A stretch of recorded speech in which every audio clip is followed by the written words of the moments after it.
Good morning, everyone. This morning for our Ohigan service, this Ohigan service we observe twice a year in the spring and in the fall, and it's observed at the time of the equinox, and supposedly it's supposed to, well, after, in the spring, you know, the cold of the winter ends and it's supposed to start getting warmer, and then for the fall, the heat of the summer ends and it's supposed to be getting cooler. Apparently this year it's going to get harder from tomorrow, but you know, we've had a weird year, but that's not our fault, right? It's not Sensei's fault either. Today, Kujo Sensei is our guest speaker, and Kujo Sensei, I was mentioning to the Dharma school, you know, he retired at the end of last year, but you know, he came bright and early this morning, you know, hopping across the street almost, you know, because he was really happy to be here and such. So rather than being retired, he's actually re-energized with his, you know, not having the responsibilities of being at a local temple and having to go to meetings and stuff like that. You know, he can just think about his studies and how to communicate the teachings and things like that. So he seems to be very energized, and I'm sure that he'll have a very meaningful message for us today.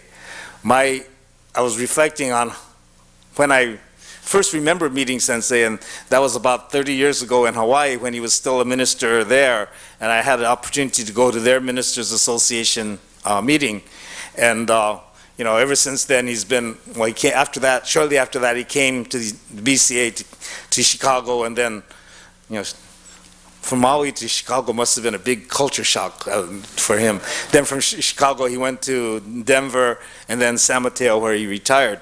But you know, over these years he's been a good mentor and a good friend, Dharma friend over the years. So I'm glad to be able to introduce him this morning, and I'm sure that he has a meaningful message for everybody as well. So Sensei, onegai shimasu.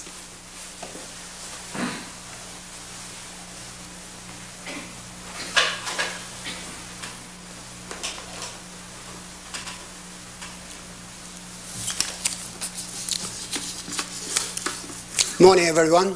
Good morning. If you have the book, The Collected Works of Shinran, page 534, this page is always ignored by the scholars of Jodo Shinshu and ministers of Jodo Shinshu. This is a very important page. And then Jodo Shinshu is naturally, core teaching is Shinjin or entrusting here.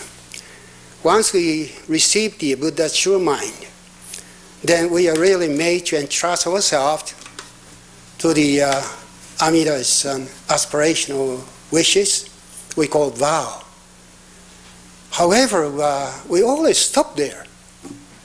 And we don't talk about our own so-called participation and extending our hands to outside of the Buddhist communities. This is not the Shinran Shonin, doesn't say that. So I hope you remember this a statement that Shinran Shonin made. The Pure Land School belongs to the Bodhisattva vehicle, he says.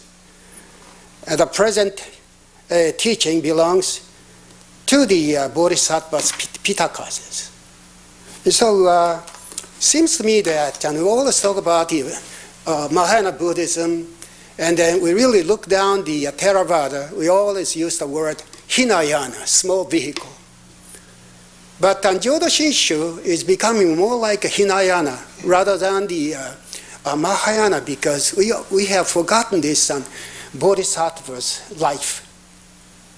And so once you really receive the Buddha's true mind through our listening here, and then we are really generated to do a so-called Bodhisattva's way of life in the so-called in the expression of thanksgiving here. But somehow BCA, as well as all the member temples of BCA, we hardly talk about this. Only at the time of the fall and spring Ohigan, somehow all of a sudden we start talking about this. This should be done throughout the year.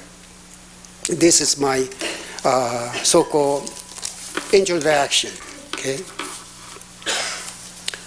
Now, last Wednesday, I was invited to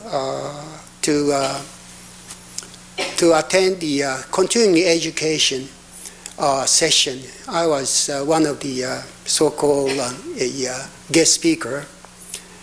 And then we had a very interesting session, but before we had it in the afternoon, these 5 ministers were actually taking the course, and that was the Islamic religion. Islamic religion, so I was invited to attend that. I attended. Anyway, do you remember how Burmans, we used to have the huge, colossal stone-made Buddha statue.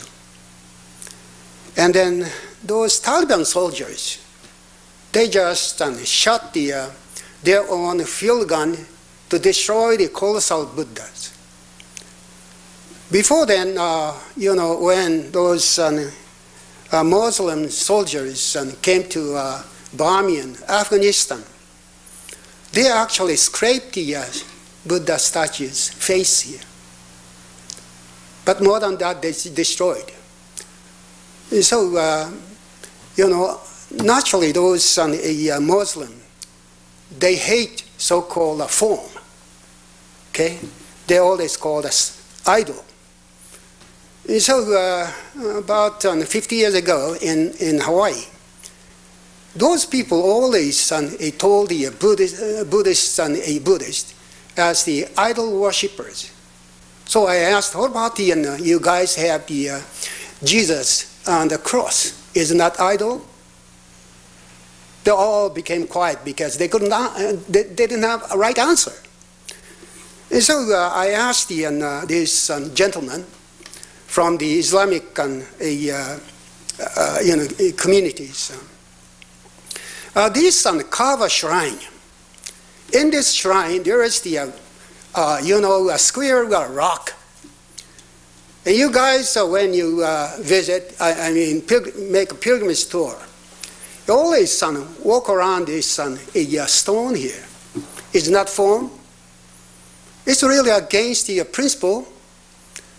You guys always destroy the form. This is a kind of idolatry to your God. Then why do you have a form? Then this guy said to me, it's a direction. Why can't you recognize all the religion that have the so-called direction? You can't really describe them as the idol here. So we had very good discussion, and we had real understanding. However, he is a well-learned person. He learned the Japanese Buddhism, Indian Buddhism, and Chinese Buddhism, Chinese religion, and so on. That's why he understands this gray zone instead of cutting everything into two parts here, and then black and white, right and wrong. But he says, I am a pro-Palestinian and also pro-Israel, says. Now you understand gray zone, I told him. Unless you really understand this gray zone, you can't really attain this world peace. That's what I hope you understand it. So I really respect this a Muslim scholar. This is wonderful. He's a PhD candidate at the Graduate Theological Union. And so I told the Reverend Umezu, is the director at the Center for Buddhist Education. I think when we have ministers a gathering, we should invite him because he's quite a smart guy to let us understand his own religion here. Okay. Now this November we'll have an election, right? Like council, city councilman, and so on. Every morning I walk. At least 1 hour. But the place where I live is real, hilly area, up and down, up and down. In the beginning, I couldn't. Only 1 block I had a hard time to breathe here. Okay, that was 4 years ago. Anyway, today I can walk without having any difficulty. And more so, I can also jog because I was worried about my own needs here.